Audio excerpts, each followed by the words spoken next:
Good morning everyone, কেমন আছো সবাই তোমরা? আশা করি সবাই ভালো আছো আর আমি অনেক অনেক ভালো আছি।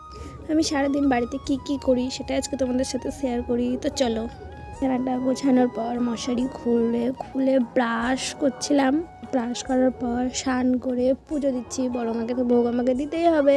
আমি যাই করি না কেন, ফার্স্ট আমাকে বড় মাকে ভোগ দিতেই হবে। প্রত্যেকদিন আমি রেগুলার পুজো দিই। পুজো না দেওয়া পর্যন্ত আমি আগে কিচ্ছু খাই না। তো পুজো দেওয়া কমপ্লিট করার পর দেন খাওয়ার খেতে এসেছি। বেশ একটা বড়ির তরকারি করেছিল, যেটা ভালো লাগছিল না, ওই জন্য ভুজিয়ে নিয়ে এসে ভুজিয়ার সাথেই খাচ্ছিলাম। খাওয়াটা কমপ্লিট করার পর একটু টক ঝাল কোনো কিছু খেতে ইচ্ছে করছিলো। তো কী খাবো ভাবলাম যে কুল মাখা করে খাওয়া যাক। এটা দুপুরের, তো কুল মাখা খাওয়া আমার ডান। বেশ ভালোই লাগছিলো, টকটক ঝাল ঝাল।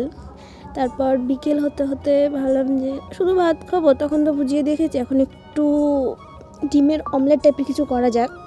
তো ওটাই পেঁয়াজ কাটছিলাম, পেঁয়াজ লঙ্কা এগুলোই কাটাকাটি করছিলাম আমি। আমাদের এখানে হরিনাম হচ্ছে, তাই একটু হয়তো সাউন্ডের প্রবলেম হতে পারে, ম্যানেজ করে নিও।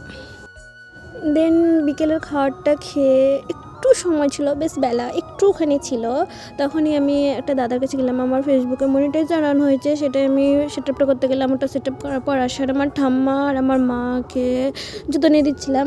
ওদের জুতো ছিল, তাও বললো যে জুতো নিয়ে দেয়। আমার জুতো শেষ হয়ে গেছে, ছিঁড়ে গেছে, ওটা নিয়ে দিচ্ছিলাম। আমার ঠাম্মা তো বেচারা পরতেই পারছিল না, প্রচুর যুদ্ধ করেছে জুতোটার সাথে। প্রচুর ফাইট করার পর ফাইনালি পরতে পেরেছিল। তো ঠাম্মার জন্য একটা জুতো নিয়েছিলাম, মার জন্য স্কাই কালারটা নিয়েছি। আজকের মতো টাটা, দেখা হবে নেক্সট কোনো ভিডিওতে। তখন আমার চ্যানেলটাকে ফলো করে দিও, লাইক কমেন্ট শেয়ার করে দিও।